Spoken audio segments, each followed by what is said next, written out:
His voice, deep and restrained, sounded like the snap of a chain. "Stay away from me." But she did not obey. The tips of her fingers brushed against the cold fabric of his cloak, and in that contact, for a second, time itself seemed to bleed. The air wavered, the flames of the candles bent, and the entire castle took a breath of pain. He recoiled, not out of fear, but in recognition of the impossible. Between them, the sound of the wind passed through the corridor like a wounded prayer. Before we dive into this story, leave your comment with a rating from 1 to 10 and tell us which city you're joining us from. May this moment bring reflection and emotion to your heart. The night held the weight of an unanswered prayer when she crossed the main atrium. The floor reflected the torchlight as if the fire were dragging itself, restless, through the stone corridors. The servants had retired, and the distant sound of the wind in the towers made the air vibrate with a kind of silent reverence. In the center of that motionless world, she, the maid with small hands and an ever-downcast gaze, crossed the hall like one who does not know that her own steps can desecrate a secret. There was in the way she held the bucket and cloth an almost ritualistic gesture. An obedience learned in the flesh, and yet, each movement seemed to contradict the invisible order that sustained that place. They said the lord of the house slept during the day and spoke little when the sun died. Before him no one raised their eyes for more than a second. They called him the Count, but among the servants, another name circulated, the Alpha Vampire, not out of superstition, but because the power that emanated from his presence sucked the air and thoughts. His shadow was sharper than his voice, his absence more oppressive than any command. Some swore that the castle walls had been moulded in the image of his will, and that the ancient portraits adorning the main corridor trembled when he passed. She had seen him only once, at a glance when she had been sent to retrieve a forgotten goblet from his study. The cup had a dark stain on the rim, and the metallic smell of the wine had made her shiver. Since then, a kind of silent fever had taken hold of her body. It was not desire. It was an ancient premonition, a warning born from the blood of the humble, the feeling that touching what is forbidden changes the nature of time. That night, the castle was on watch. There were noble visitors from nearby lands, gathered for an audience she did not understand. The doors of the great hall opened like luminous wounds, and the sound of footsteps echoed with the rhythm of a judgment. At the top of the stairs, the Alpha Vampire appeared, wearing the weight of his authority like one wears their own destiny. With each step, the murmuring ceased, the candles trembled, and the air grew colder. He was not just a man, he was a structure of power in motion. And yet, as he descended the last steps, his eyes met hers and the world seemed to hesitate. The Count's gaze did not linger, but something in it shifted. The others noticed, even if they pretended not to. A slight tremor ran through the hall, a subterranean tension that seeped between the restrained smiles of the guests. The maid lowered her head, feeling the invisible weight of all the tongues that were already whispering her name. It was as if, by being seen, she had committed a formless crime. Later, when everyone had dispersed, she was summoned to the great corridor. The air there was thick, and the sound of distant bells mingled with the creaking of the floorboards. He stood before the window, motionless, his silhouette cut against the moonlight.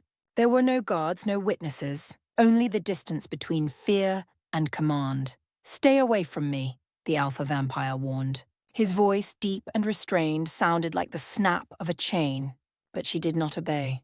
The gesture was minimal, the bending of her body, the slow movement of one who bows by instinct and not by will.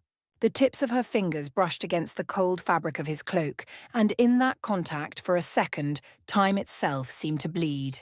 The air wavered, the flames of the candles bent, and the entire castle took a breath of pain. It was as if that touch had revealed something dormant not only in him, but in the entire house. He took a step back, not out of fear, but in recognition of the impossible. The ancestral blood that sustained his dominion seemed to have remembered, with the maid's touch, what it meant to be human. For a moment the two stood motionless. Between them the sound of the wind passed through the corridor like a wounded prayer. She, with her eyes downcast, knew she had crossed a boundary that has no name. He, with a fixed gaze, felt his power waver. Not because of the gesture, but because of the memory it awakened. The memory of the first mistake, the first love, the first loss. From that night on, the castle changed. The mirrors began to fog even without a breath of air. The servants whispered about noises in the galleries, and the music in the main hall lost its brilliance. They said the Count had withdrawn, that he spent hours before the fire without uttering a word, and that always at the end of the night, a female shadow was seen walking in the courtyard, the shadow of someone who had touched the impossible. No one saw her leave. Perhaps she never left. Perhaps she was simply absorbed into the very history of the place, like a drop of blood that time did not know how to dry. And he, the alpha vampire, never repeated the warning. But every dawn, when the wind seeped through the cracks of the hall, the torches trembled as if they remembered that once, by a servant's touch, time had bled. The days that followed were woven with a different silence. It was not the reverent quiet of before, but a dense silence pregnant with echoes. Ilara, for she had a name, though rarely used, a name that sounded like the rustling of dry leaves, felt the change in her skin. The cold of the stones seemed deeper, and the air, once merely thinned by the Count's presence, now carried the scent of wet earth and something ancient. Like a newly opened crypt, she continued her tasks, her body moving with the same discretion, but her soul was on watch. Every sound was a sentence. The creak of a distant door made her heart stumble. The murmur of other servants in the corridors sounded like the buzz of ominous insects. They looked at her askance, their lips pressed into thin lines of disapproval and fear. The maid who had dared to touch the untouchable. The stranger of anonymous blood who had left her mark on the tapestry of power. The humiliation came not in direct words, but in gestures. A plate handed to her with more force. A door that closed before she could pass. The isolation was a cold cloak that enveloped her, heavier than her servant's uniform. One afternoon, while polishing silverware in the damp basement, she heard female voices in the courtyard above. They were the Count's cousins, two ladies in rustling dresses and laughter as sharp as broken glass.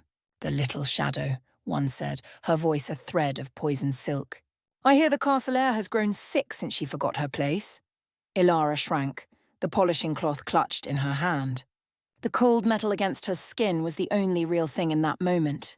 "They say he receives no one anymore," the other continued. "He spends his nights in his study staring at nothing. What spell could such an insignificant creature have cast?" The word spell hung in the air, dangerous. Ilara felt a chill run down her spine. There was no magic in her gesture, only an impulse she herself did not understand, a need to touch the source of that immense loneliness she recognized as a mirror of her own. That night, the rain fell. Thick, heavy, incessant. Every drop that hit the castle's window panes was like an accusing finger. Ilara was tasked with taking the Count's dinner to the door of his chambers, a task that once belonged to the governess, a woman with an austere face and eyes that judged without blinking. As she approached the forbidden corridor, her heart beat against her ribs like a trapped bird. The tray trembled in her hands. She stopped before the massive oak door, dark as the night outside. There was no sound from the other side, only the slow, deep breathing of the house. She hesitated, the smell of the hot stew mingling with the odor of dust and time. She was supposed to just leave the tray on the floor and go, as instructed. But something stopped her. A painful curiosity, a yearning to understand what she had awakened. With bated breath, she approached the crack of the door. The light of a single candle flickered inside, casting shadows that danced like ghosts. He stood with his back to the door, before a huge window that overlooked the storm. His silhouette was that of a monarch exiled in his own kingdom. He did not move. It was as if he were absorbing the fury of the rain, letting the world's melancholy wash something away within him. For a moment, Ilara forgot who she was. She was not the servant, the orphan, the outcast. She was just one gaze observing another abyss. And in that instant of forgetting, she saw, on a small table beside him, illuminated by the candle, was a single object that did not belong in that austere environment. A small wildflower, like those that grew in the outskirts of the village she came from. It was withered, almost disintegrated, kept under a glass cloche. Ilara's heart stopped. It was an impossible flower in that place, a memory of a world that should not exist between those walls. A low, almost inaudible sound escaped the Count's lips. It was not a word. It was a sigh that carried the weight of centuries, a sound of loss so profound that Alara tasted the bitterness in her own mouth. Fear made her retreat. She left the tray on the floor with a dull thud and fled down the corridor, the sound of the rain chasing her like a lament. That night, in her small room in the attic, she did not sleep. The wind whipped the roof, and each gust seemed to whisper a question. Who was he beyond the power and the legend? What was that pain he kept under a glass cloche? And why had her touch, a gesture of nothing, broken the seal of that silence? The silent fever that inhabited her now had a name. It was the echo of his pain. And Ilara, the girl who had learned to be invisible, realized with a serene terror that, for the first time in her life, she had been seen. And to be seen in that castle was the same as being an accomplice. The castle began to breathe in a new rhythm, a rhythmic beat of tension and expectation. Ilara's presence, once a blur in the background of the domestic landscape, had become a focal point of uncomfortable silences. She felt the gazes like pinpricks on her back as she swept the halls or changed the flowers in the vases. The governess, Mistress Elspeth, a woman whose rigidity seemed to have been carved from the same stone as the castle, now followed her with a cold vigilance. Her commands were shorter, her voice colder, and in her grey eyes, Ilara saw the shadow of a suspicion that dared not take form. One day, as Ilara was dusting a rarely used corridor adorned with tapestries depicting ancient battles, Elspeth cornered her. "The Lord does not like change," the governess said without preamble, her voice low and hissing. "He values order, the place for everything. The place for everyone." The threat hung, invisible and heavy, in the air between them. Ilara just nodded, her eyes fixed on a loose thread in the tapestry. A queen of gold thread wept over a fallen king. "Some things," Elspeth continued, drawing closer, "when they get out of place, they stain everything they touch. A stain that cannot be cleaned." She did not wait for a response. She just turned and walked away, her footsteps echoing in the corridor like hammer blows. Ilara's loneliness deepened. She was an island, and the waters around her were filled with hostile currents. The only respite came in the form of small kindnesses from one of the stable hands, a young man named Finn, with a freckled face and an easy smile, who sometimes left an apple for her on the kitchen windowsill. He didn't talk much, but his eyes conveyed a sympathy that was like a ray of sunshine on a cloudy day. It was a simple, earthy warmth that frightened her almost as much as the cold that emanated from the Count. One night, the tension in the castle crystallized. More guests arrived, nobles of ancient lineage, whose arrogance seemed to compete with the height of the towers. There was a banquet. The great hall shone with the light of hundreds of candles, the sound of lutes and conversations mingling in a cacophony that hurt Ilara's ears. She and the other maids moved on the edges of the celebration, serving wine and clearing plates, invisible to the eyes of the guests. Or almost. From his place at the head of the main table, the Count presided over the party like a statue of ice. His eyes, however, were not still. They swept the hall with a restrained intensity, and more than once Ilara felt the weight of that gaze on her, a rough caress that made her hold her breath. It was then that the humiliation came, sharp and public. One of the guests, a portly lord with a face reddened by wine, accidentally dropped his goblet as Ilara passed. The red wine spread across the marble floor like a pool of blood, staining the hem of her dress. "Watch where you're going, creature," he snarled, contempt evident in his voice. Muffled laughter rippled through the table. The Count's cousins exchanged a satisfied smile. Ilara felt the blood rush to her face, a wave of heat and shame that paralyzed her. She bent down to clean the mess, her hair falling over her face to hide the tears that threatened to well up. The hall fell into a sudden and absolute silence. The sound of the lute ceased. The conversations died. Ilara raised her head slowly, confused by the sudden quiet. All eyes were fixed not on her but on the Count. He had stood up. The movement had been slow, almost imperceptible, but charged with an authority that made the air freeze. His black eyes were locked on the lord who had humiliated her. There was no anger on his face, only a cold, terrifying emptiness. "My floor," the Count said, his voice a murmur that cut through the hall like a blade. "Appreciates the work of her hands more than the weight of your feet." apologize. The Lord paled, his face turning from red to white in seconds. He stammered, tried to protest, but the Count's gaze silenced him. With a trembling body, the noble turned to Ilara, who was still on her knees on the floor. "Forgive me," he muttered, the words coming out begrudgingly like stones. The Count did not move until Ilara, stunned, stood up.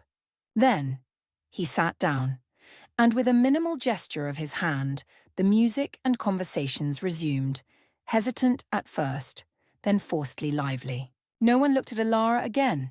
It was as if a circle of invisibility, this time protective, had been drawn around her. She retreated to the shadows of the kitchen, her heart a runaway drum. He had defended her, publicly. That act, so small and so immense, changed everything. It was no longer just about a memory awakened by a touch. It was about a connection that now had a witness, the entire little world of that cruel nobility. That night, Ilara's fever was no longer silent. It burned. It was the heat of shame, yes, but also the heat of something more dangerous. Gratitude. A gratitude that chained her to him in a way far deeper than fear ever had. Later, when the castle fell asleep under the weight of the party, Ilara went to the inner courtyard. The full moon bathed the stones in a milky light, making the world look like a dream. She needed air, needed to feel something other than the turmoil in her chest. And then she saw him. He was on the balcony of his chambers looking at the same moon. The distance between them was great, but in that silvery quiet it seemed insignificant. He did not see her or pretended not to. But Ilara knew, with a certainty that did not come from reason, that he was aware of her presence. They shared the silence and the moonlight for a long moment, two solitary figures in the same kingdom of shadows. And for the first time, looking at him, she felt not just fear or fascination. She felt a strange and painful familiarity, as if she were looking at a distorted reflection of her own imprisoned soul. The Count's act of defense in the banquet hall was like a stone thrown into a sleeping lake. The ripples spread slowly, altering the invisible landscape of the castle. For Ilara, the protection was a blessing and a curse. The servants, once merely suspicious, now treated her with a mixture of fear and resentment. She was the protégée, an unspoken title that isolated her even more. The governess Elspeth intensified her silent persecution, assigning Ilara the most arduous and solitary tasks, cleaning the cold ashes from the highest fireplaces, scrubbing the service corridors where the dampness clung to the walls like a shroud. They were tasks designed to break the spirit, to remind her of her place. But something in Ilara had solidified. The shame of public humiliation, followed by the Count's intervention, had forged a new kind of resistance within her. It was not pride, but a silent acceptance of her fate. She performed her tasks with a quiet dignity, her mind a refuge where she replayed his gaze, the resonance of his voice. The coldness of his power bent to protect her. The castle itself seemed to have changed. Or perhaps it was just her perception that had sharpened. She began to notice details that had previously escaped her. The way the morning light poured through a specific window, illuminating dust particles that danced like ancestral spirits. The sound of the wind in the cracks, which sometimes sounded like a whisper, almost like a word. The sadness embedded in the portraits of his ancestors, whose painted eyes seemed to follow not only her steps, but his as well, with a silent, expectant sorrow. One afternoon, while cleaning the vast library, a place she was rarely allowed to enter, Ilara felt his presence before she saw him. The air grew denser, the dust seemed to settle, and a coldness travelled across the wooden floor to reach her. He was standing between two tall bookshelves wrapped in shadows, holding a book with a dark leather cover. His face was partially hidden, but she could feel the intensity of his gaze. Her heart raced, but she did not lower her head. She continued to dust a table, her hands trembling slightly, but the gesture firm. The silence in the library was absolute, broken only by the rustle of a page he turned. The sound was intimate, almost a confidence in that immense space. He said nothing. She said nothing. But communication was happening on another level. It was a conversation of presences, a dance of power and vulnerability. He watched her work, and in his gaze there was not the scrutiny of a master, but the curiosity of a scholar before an enigma. She, in turn, felt exposed but not violated. It was as if he were reading the pages of her soul, but with an unexpected care. After what felt like an eternity, he put the book back on the shelf and moved towards the exit. As he passed her, he paused for an instant. The proximity was overwhelming. Elara could feel the cold that emanated from him, a coldness that was not of death but of an immemorial life. And mixed with that cold, a subtle scent of old parchment and ozone, the smell of the storm he seemed to carry within him. "The flower you saw," he said, his voice a murmur so low it could have been the wind, "is called a winter's tear.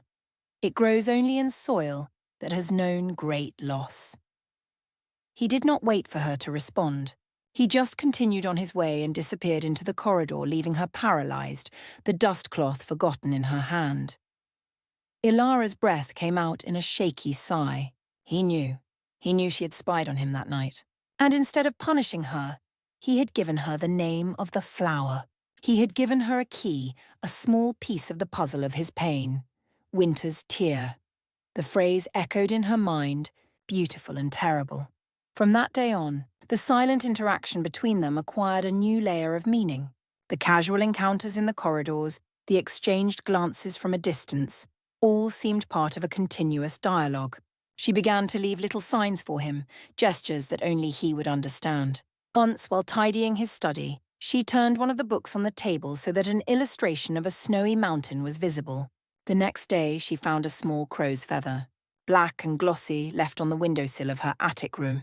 It was a secret language, woven into the fabric of daily life, a romance written with silences and symbols. But this secret communication did not go unnoticed. Finn, the stable hand, whose sympathy for her was genuine, began to look at her with growing concern. One day, finding her in the stable, seeking some of the earthy warmth of the horses, he approached her. "Be careful, Ilara," he said, his voice low. "Playing with shadows is a dangerous game. They always demand a price." She just looked at him, her eyes large and serious. "Sometimes, shadows are the only refuge," she replied, her voice little more than a whisper. Finn's concern was a mirror of the fear she herself felt. She knew she was walking on thin ice. The connection with the Count was a force that both drew her in and terrified her. It was a power that had elevated her above humiliation, but which had also marked her as a target. The Count's cousins, Lady Seraphina and Lady Isolde, now watched her with a poorly disguised venom. They saw the change in their cousin, the distraction in his eyes, and they attributed the blame to the insignificant maid. The intrigue began to weave itself more densely and dangerously, like a web with Ilara at its centre. And she knew with the intuition of the vulnerable that a confrontation was inevitable. The castle was just waiting, holding its breath before the next storm. The melancholic beauty of autumn descended upon the Count's lands, painting the forests with hues of gold and rust. The air grew crisper and the wind carried the scent of decaying leaves and the promise of a harsh winter. For Ilara, the change of season mirrored the transformation in her soul. The silent fever had given way to a kind of cold clarity, an acute awareness of her precarious position and the inescapable nature of her connection to the master of the castle. The Count's cousins, Seraphina and Isolde, were no longer content with venomous glances and whispered comments. Their intrigue took on a more concrete and cruel form. They began to spread rumours among the visiting nobles and the higher-ranking servants. They whispered about the village witch who had bewitched the Count, about secret potions mixed into his wine, about forbidden songs sung under the moon to steal a man's will. The words were like weed seeds cast on fertile ground. Fear and superstition, always latent within the walls of that ancient place, began to sprout. Ilara felt the poison spreading. The servants who had once avoided her now visibly recoiled as she passed. Hands made protective signs in secret. She became a ghost among the living, a presence that brought discomfort and ill omen. The only one who remained unwavering in his kindness was Finn. He continued to leave his small offerings, a perfectly cracked nut, a colourful bird feather, where he knew she would find them.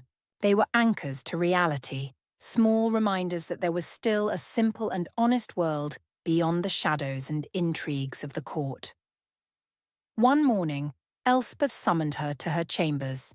The governess's room was as austere as she was, every object in its precise place, the air still and scentless. On the table lay a small silver necklace with a black stone pendant. Elara recognized it immediately. It had been the only possession her mother had left her, a treasure she kept wrapped in a piece of linen at the bottom of her trunk. Elara's heart froze. "This object was found in the corridor leading to the Lord's chambers," Elspeth said, her voice devoid of any emotion. "Lady Seraphina found it. She believes it is a witchcraft charm." Elara opened her mouth to protest, to say it was a lie, that the necklace had never left her trunk. But the words died in her throat. She saw the trap closing. The truth didn't matter. The accusation had been made. The evidence had been forged. "Witchcraft is a crime punished severely in these lands," the governess continued, her grey eyes fixed on hers. "The Lord will be informed. He will decide your fate." The sentence was passed. Elara was dismissed with a wave of the hand, as if her existence were already a formality to be resolved. She walked through the corridors in a daze, the cold in her chest more intense than any winter wind. The injustice was a gag, suffocating her. She had no voice, no defence. It was her word against a noble's, the word of a nobody. The hours that followed were a blur of anguish. She expected to be dragged to the dungeons at any moment. Every footstep in the corridor, every door that opened, was the sound of her condemnation approaching. But nothing happened. The night fell, thick and oppressive, and the silence of the castle was more terrifying than any scream. Exhausted and hopeless, she took refuge in the one place that offered her some solace, the library.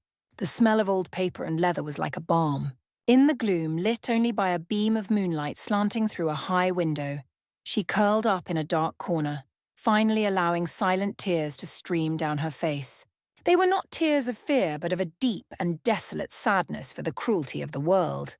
That's when she heard him enter. His steps were inaudible, but the atmosphere changed, as it always did. He stopped in the centre of the room, an imposing silhouette against the moonlight. He knew she was there. "They say you are a witch," he said, his voice echoing in the quiet. Elara didn't move, didn't answer. She just continued to cry in silence. He approached, the sound of his boots on the floorboards a slow, deliberate rhythm. He stopped a few feet from her. She could see the gleam of his eyes in the darkness. "They say you have bewitched me," he continued, his tone unreadable. "That you used dark arts to cloud my judgment." He paused. And the silence that followed was so heavy, Elara felt it could crush her. "If this is your spell," he said, his voice dropping to an intimate, hoarse whisper, "then may it never be broken." He knelt before her, and for the first time she saw him up close, his face no longer a mask of distant power but a map of immemorial loneliness. There were fine lines around his eyes, the mark of centuries of wakefulness. His beauty was that of an ancient mountain, majestic and scarred by storms. He held out his hand, and in his palm, glittering in the moonlight, was her mother's necklace. "This is yours," he said. "They will not touch you again." His hand was so close. She could feel the cold emanating from it, a cold that promised not death, but eternity. With trembling fingers, she took the necklace. Her fingers brushed against his skin. It was not like the touch on the cloak, an accident of instinct. This was deliberate, a recognition. The contact was like lightning. A wave of images and sensations washed over her. Fragments of memories that were not hers. A battlefield covered in snow. The face of a woman with eyes the same colour as hers. The taste of blood and loss. The pain of a betrayal that time had not healed. She drew back, gasping, her heart pounding wildly. The vision had left her dizzy and weak. He watched her, his face a mask of contained pain. "Now you understand," he whispered. "What you awoke in me was not a spell, it was a memory." He stood up and walked away, leaving her alone in the darkness with the cold necklace in her hand and the echo of past lives reverberating in her soul. The cousin's trap had failed, but in the process it had revealed a much deeper abyss. The connection between them was not just of power and vulnerability, but of time, of loss, and of a destiny that seemed to have been written in long-dead stars. The revelation in the library left Elara in a state of vertigo. The visions his touch had triggered, the snow, the battle, the woman with familiar eyes, swirled in her mind like fragments of a broken mirror. They were not just images, they were feelings. The The bravery, the pain of loss, the bitterness of betrayal. They were emotions so vivid they seemed to have merged with her own. The world around her took on a new texture. The castle was no longer just stone and shadow. It was a repository of echoes, and she, somehow, had become the key to hearing them. The certainty of the Count's protection was a heavy mantle. The cousins, Serafina and Isolde, were forced to retreat, their faces masks of contained fury and humiliation. Elspeth, the governess, ignored her with surgical precision, as if Ilara had ceased to exist in her ordered reality. But the vacuum left by the open hostility was filled with an even more subtle and pervasive tension. Ilara was now an untouchable mystery, a taboo. Her presence was a question no one dared to ask aloud. Who was she to the lord of the castle? The silent communication between her and the Count deepened. It was no longer just about symbols and glances. It was about shared memories that floated in the air between them. Sometimes, passing through a corridor, a gust of wind would bring with it the scent of pine trees in a snowy forest, and she would know he was nearby, lost in the same memory. Other times, the flame of a candle would flicker and project the shadow of a hawk on the wall, and she would feel the ancient nobility of that memory as if it were her own. He, in turn, seemed more present, less an ice statue and more a haunted man. His eyes, when they met hers, no longer held just curiosity but a painful recognition. It was as if he saw in her not just the maid, but the ghost of the woman with familiar eyes, the woman from the snow-covered memory. This new intimacy was a burden. Ilara felt the weight of a history she had not lived and a pain that was not hers but which now inhabited her. The young stable hand, Finn, noticed the change. The concern in his eyes gave way to a resigned sadness. "You don't belong to this world anymore, do you?"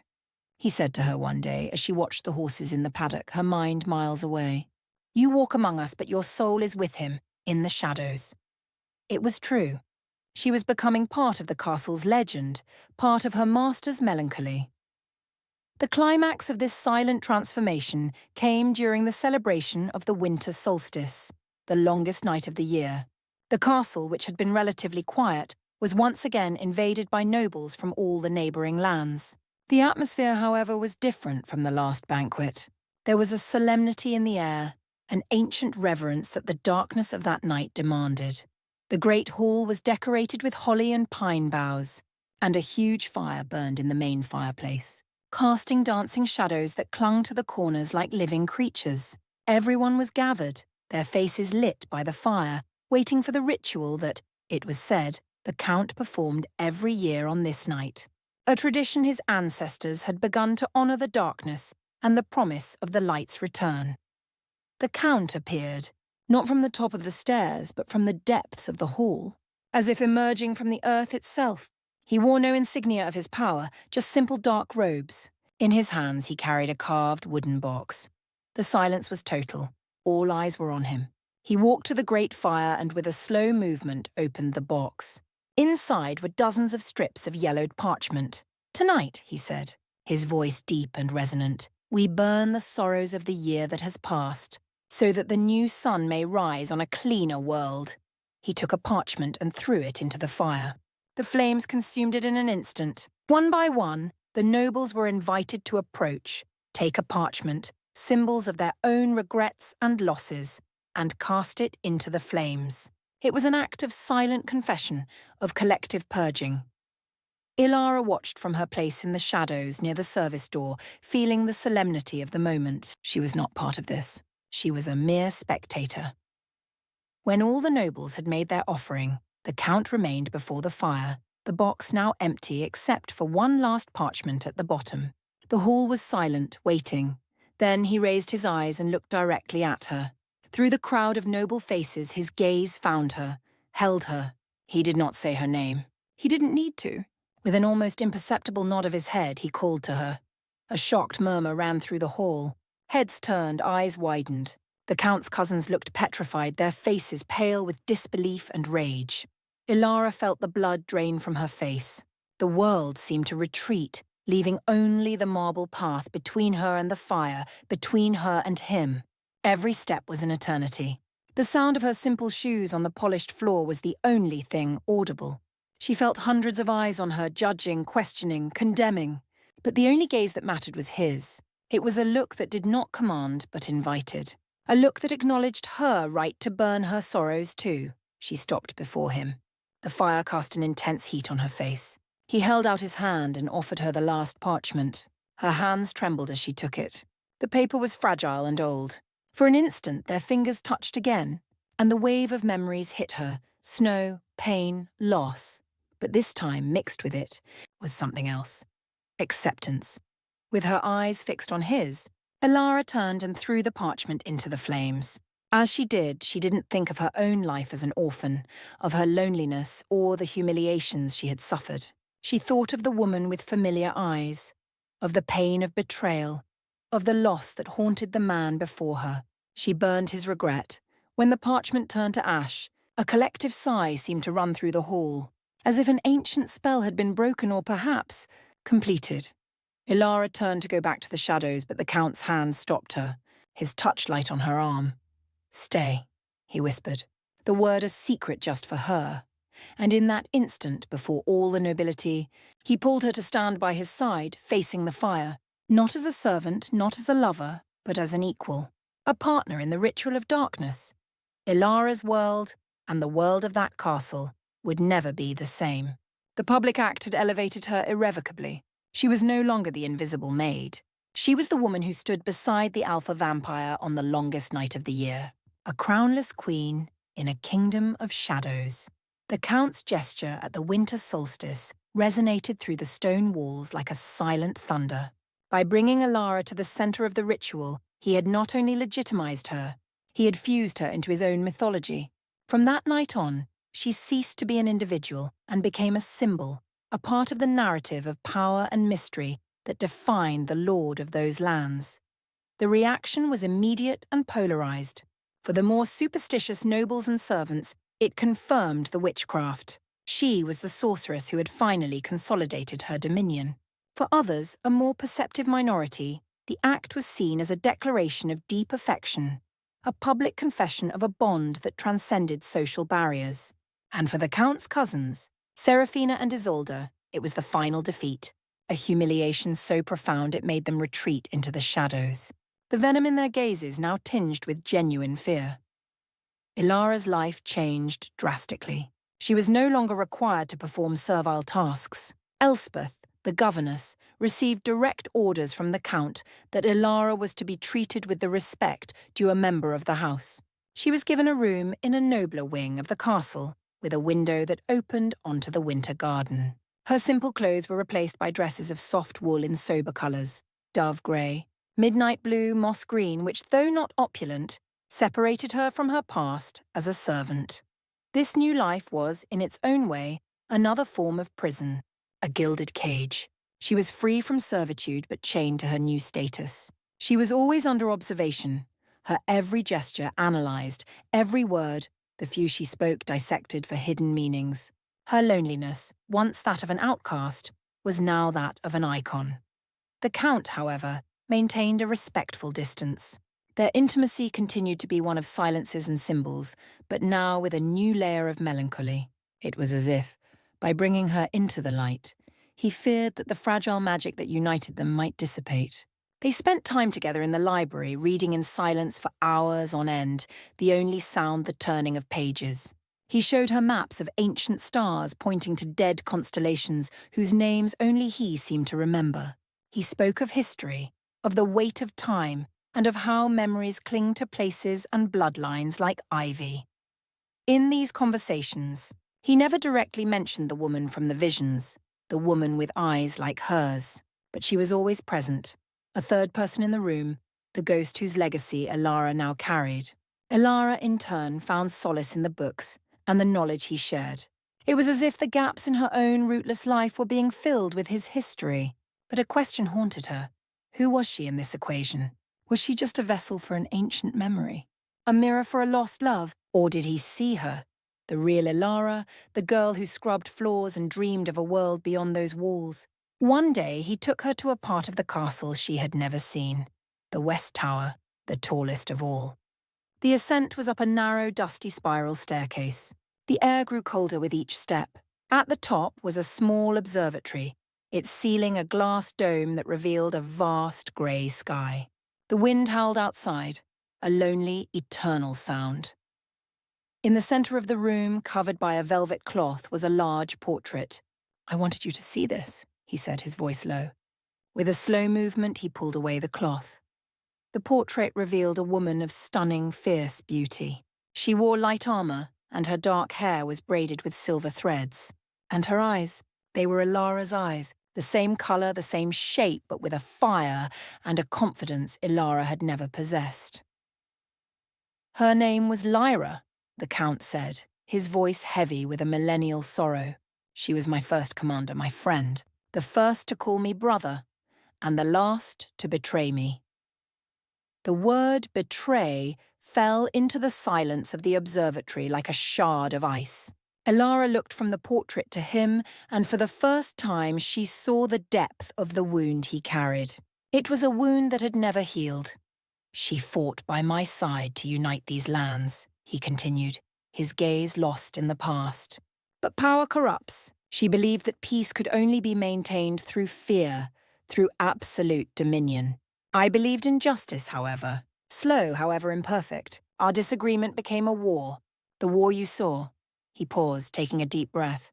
"In the end, on the snow-covered battlefield, she tried to kill me. I defended myself. And I lost her." Ilara felt tears that were not her own well up in her eyes. The pain of that memory was overwhelming. Why me?"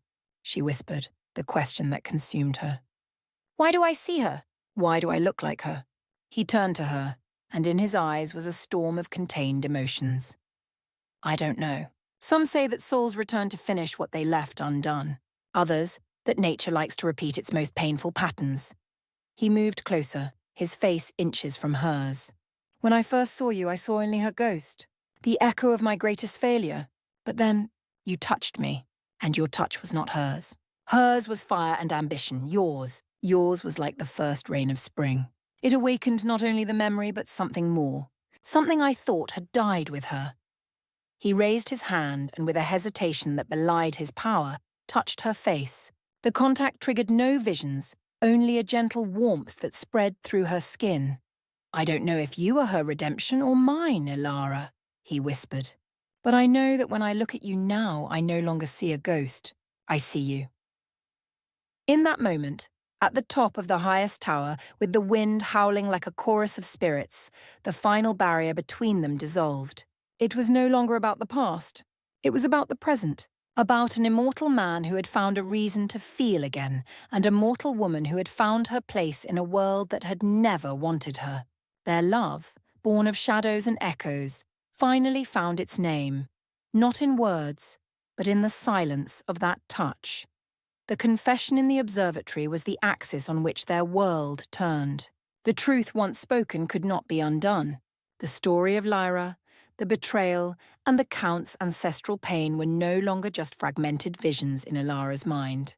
They were the foundation upon which their strange and profound connection was built.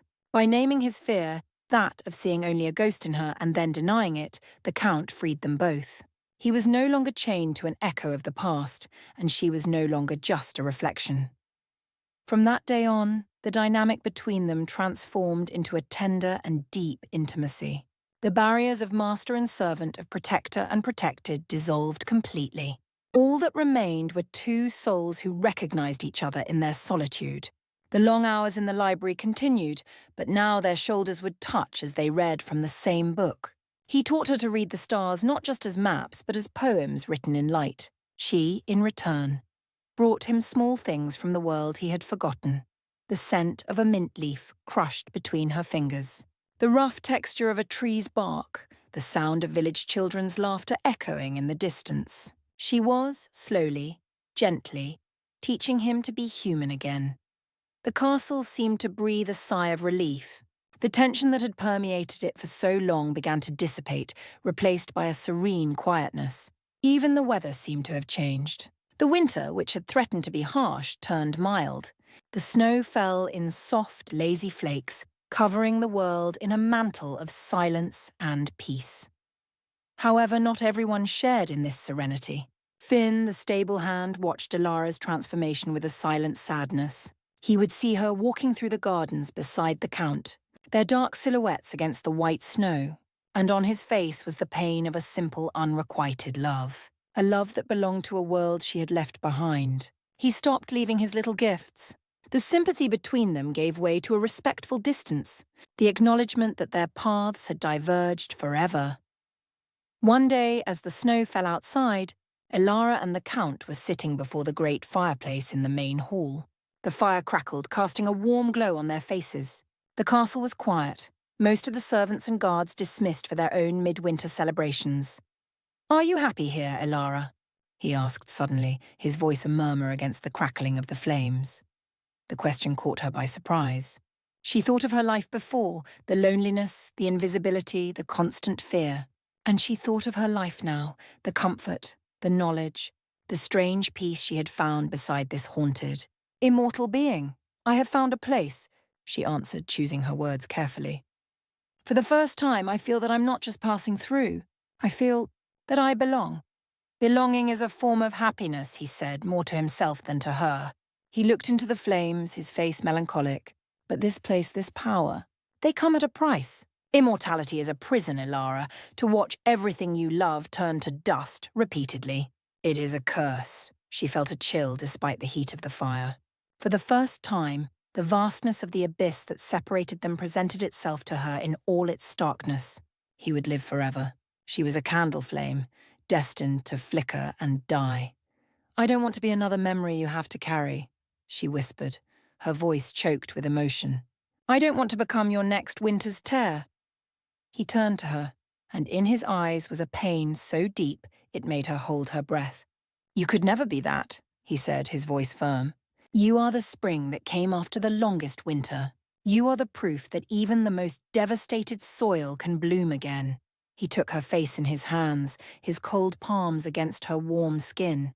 "But I am selfish. The thought of losing you, of watching your light go out while mine endures, is a torture I don't know if I can bear again." Their dilemma hung in the air, beautiful and tragic. The love that united them was also what condemned them. For him, to love her was to sentence himself to an eventual devastating loss. For her, to love him was to live with the awareness of her own ephemerality, a constant shadow over her happiness. In that moment, looking into the eyes of this being who held ages of wisdom and sorrow, Elara made a decision. It was not a decision of logic, but of the heart. A decision that came from the same source of instinct that had made her touch his cloak on that first night. "Then don't let me fade," she said, her voice clear and firm. "If your world is eternity, then invite me in. Not as a ghost, not as a memory, but as your companion." The proposal hung between them, more audacious than any act of rebellion or public ritual. She was not asking for immortality out of fear of death, but as the only logical conclusion for their love. A love that could not fully exist with time as its enemy. He looked at her, stunned. The idea, so obvious and so impossible, seemed never to have occurred to him. He who had offered protection, knowledge, and status had never considered offering the one thing that could truly unite them: eternity. "Elara," he began, his voice hoarse, "you don't know what you're asking. It is a burden, an endless loneliness." "Loneliness is being without you," she replied simply. "Any burden is lighter when it is shared." The flames of the fireplace danced, casting their shadows on the wall like two monarchs of a twilight kingdom deciding their fate. The decision was in his hands. The power to seal their future, to transform the servant into his equal in a way even he had not imagined. The silence stretched on, filled only by the sound of the fire and the beating of Elara's heart, a mortal, courageous rhythm in the heart of eternity. Elara's proposal echoed in the great hall, a ripple of courage that challenged the very laws of nature and time. The Count watched her, the surprise on his face giving way to a deep, painful contemplation. For centuries he had seen immortality as his curse, a fortress of solitude that both protected and isolated him. The idea of inviting someone into that prison was as terrifying as it was seductive. "The process, the transformation," he began, his voice hesitant, as if the words were foreign in his mouth. "It is not a gift, Elara. It is a death and a rebirth. You would lose the warmth of the sun on your skin, the taste of food, the rhythm of your own heart. You would become like me, cold, distant from the flow of mortal life. I am already distant from the flow of mortal life, she replied, her voice soft but unwavering. Since the night my touch awoke your memory, I have been living in a space between worlds. I already feel the cold that emanates from you, and it doesn't scare me.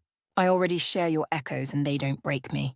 What scares me is the thought of one day no longer being able to, of being left behind by the tide of time while you remain, a solitary rock on the shore. She reached out and touched his chest, over the place where a mortal heart had once beaten. Your heart doesn't beat, but I feel its pulse in the silence of the castle, in the loyalty of its shadows. Let me be a part of that music. Her sincerity and strength disarmed him. He, the being of immeasurable power, was being confronted with a logic of love so pure and direct that all his defenses became useless. He had spent ages building walls to protect himself from the pain of loss. And now, this young mortal woman was offering him not a way to avoid the pain, but to transcend it together. He closed his eyes, an expression of agony and surrender passing over his face. I swore to myself after Lyra that I would never again tie my fate to that of a mortal. And I swore after countless losses that I would never curse another being with this existence. He opened his eyes, and in them was the clarity of a final decision. But what would eternity be without you now that I have known you? It would be the most exquisite hell imaginable. He took her, hands in his. If this is what you desire with all your soul, then so be it. But know that there is no turning back. Tonight, you will be reborn as part of the night, and your fate will be forever bound to mine. The solemnity of his words hung in the air. It was not a promise of happiness, but of union. It was not a fairy tale, but the beginning of a Gothic saga. The ritual was simple, devoid of the pomp one might expect. He took her not to a crypt or an altar, but back to the observatory at the top of the West Tower, under the glass dome that revealed a starry and incredibly clear sky. The snow had stopped falling, and the full moon bathed the world in a silvery, ethereal light. Lyra's portrait watched from the shadows, a silent witness to the closing of her own cycle. There will be no pain, he said softly, as he stood before her. Just a deep sleep and then the awakening. He leaned in, his face close to hers. The scent of ozone and ancient time enveloped her. She felt no fear. Only a deep calm, the certainty of being exactly where she was supposed to be. She closed her eyes, feeling his cold breath on her neck. The touch of his lips on her skin was like a kiss of ice. And then, a sharp sting, not painful but incredibly focused, as if her entire being were being drawn to that single point. A feeling of numbness began to spread through her body, a heavy, sleepy peace. The sounds of the world, the distant howl of the wind, the cracking of ice on the eaves began to recede. The last thing she felt was his embrace, strong and secure, holding her as she plunged into darkness. The awakening was slow, like emerging from the depths of a dark ocean. The first thing she noticed was the silence, not the absence of sound, but a different kind of hearing. She could hear the whisper of snow settling on the roof, the slow movement of sap in a frozen tree in the garden, the beat of an owl's wings as it hunted for miles away. The world had become a symphony of minute details. The second perception was of cold, not the cold one feels on the skin, but an internal cold, an absence of warmth that was her new natural state. Her heart was still. The constant drum that had accompanied her all her life had fallen silent. Yet she felt more alive than ever. She opened her eyes. He was there, watching her with an intensity that held love, sorrow, and a reverent admiration. The moonlight seemed brighter, the stars closer. She could see the colours of the night, the thousand shades of blue, purple, and silver that were once just darkness. She stood up, her body light and strong. She looked at her own hands. Her skin was pale as alabaster in the moonlight, and it seemed to glow subtly. She raised her eyes to him, and on his face she no longer saw the master, the count, the alpha vampire. She saw her equal, her companion, her eternity. He held out his hand, and she took it. His skin no longer felt cold. It felt familiar, like her own. "Welcome to the night," he whispered, his voice a melody she could now hear in all its nuances. They stood there, hand in hand under the gaze of the stars, two beings remade by love and loss. She was no longer Elara the maid. He was no longer the lord haunted by a ghost. They were two halves of the same story, finally complete. From that night on, the castle had two guardians, two shadows that moved in perfect harmony, two presences that ruled the silent kingdom of the night. The legend of the alpha vampire gained a new chapter. They said he was no longer alone, that a pale queen walked by his side, her eyes holding the same ancient wisdom and the same beautiful sadness as his. Ilara's transformation sealed a new chapter in the immemorial history of the castle. Time, for her, ceased to be a straight line towards an end and became a vast, silent ocean on which she and the Count now sailed together. Mortal life, with its feverish heat and constant urgency, became a distant memory, like a song heard in childhood. Her new existence was a tapestry woven with the threads of night. Her heightened senses revealed a world of extraordinary and subtle beauty. She learned to read the mood of the wind, to understand the language of the shadows, to feel the pulsations of the earth beneath her feet. The Count, her companion and mentor, guided her through this new reality with infinite patience. He taught her to control the strength that now ran in her veins, to master the thirst that was the curse and blessing of her new nature. Together they were a perfect balance. He the personification of ancient wisdom, melancholy, and restrained power. She, the personification of newfound grace, compassion, and the ability to find beauty in the smallest details. She tempered his severity with her gentleness. He anchored her new and overwhelming perception with his millennial calm. The castle, once a mirror of his loneliness, now reflected their union. It seemed less a fortress and more a sanctuary. The shadows danced more softly, the dust in the moonbeams seemed less a sign of neglect and more a veil of mystery. The servants, led by a now silent and resigned Elspeth, felt the change. Fear had given way to a deep reverence. They no longer served a feared lord but a royal pair, rulers of a kingdom that existed on the borders of the visible world. Their story became a whisper in the neighbouring villages, a legend told by the fireside on winter nights. They spoke of the lonely count who found his queen, a maid who was revealed to be of a magical lineage as ancient as his own. The truth, as always, was both simpler and more complex. There was no magical lineage, only a love so strong it dared to defy death. The seasons passed like the turning of pages in an infinite book. Elara watched generations be born, live, and die in the village below the castle walls. She saw Finn, the gentle stable hand, grow old, marry, have children and grandchildren, until he himself became a memory, a beloved face in a gallery of personal ghosts. The pain of loss, as the Count had warned, was real. Every mortal life she touched with her gaze was a small flame she knew would be extinguished. But unlike him, who had spent centuries closing himself off from this pain, Elara embraced it. She found a bittersweet beauty in the ephemerality of life, a preciousness that only immortality allowed her to see fully. She taught him to see the world in this way, not to look away from human fragility, but to honour it. Together they became guardians not only of their lands, but of the stories and memories of the people who lived on them. On a summer night, centuries or perhaps only decades later, time had lost its rigidity. They stood in the observatory, looking at the constellations that spun in their unchanging ballet. "Do you have any regrets?" he asked, his voice an echo of the same question he had asked so long ago before a fireplace. Elara turned to him. Her face, now as timeless as his, was serene. She thought of the girl she had been, of the silent fever, the fear and the loneliness. And she thought of the woman she had become, the companion of an ancient being, the co-regent of a kingdom of night and silence. "My only regret," she said, her voice as clear as the sound of a crystal bell, "is that I did not have more lives to live by your side." He smiled. A genuine shadowless smile, something she rarely saw but treasured.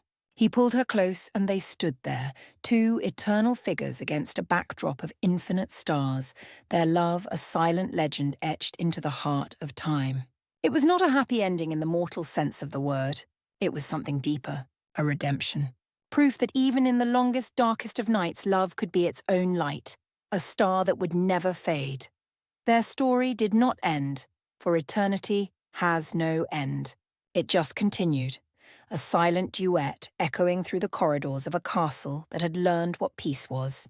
The story of a maid who became a queen, not by birthright or magic, but by the indomitable strength of a heart that dared to love the impossible. If this story found a mirror in your soul, leave your comment and share. Sometimes what hurts us is what makes us most human.